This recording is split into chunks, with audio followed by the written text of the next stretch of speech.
एका जातीचं राजकारण करणं शोभत नाही, अंतर वाढेल असं भाष्य करणं योग्य नाही.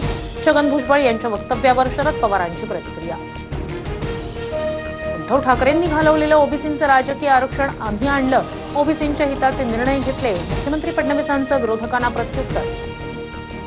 ओबीसी नेते लक्ष्मण हाकेंविरोधात बीडमधील तलवाडा पोलीस ठाण्यात अदखलपात्र गुन्हा दाखल. ओबीसी झालात तर मराठा समाजातील मुलींची लग्न आमच्या मुलांसोबत लावा, हाकेंच्या वादग्रस्त वक्तव्यानंतर तक्रार. माझं वक्तव्य जातीयवादाविरोधातच होतं, आंतरजातीय विवाहाच्या योजनेवरूनच भाष्य केलं, चुकीचं बोललो नाही. लक्ष्मण हाके वक्तव्यावर ठाम.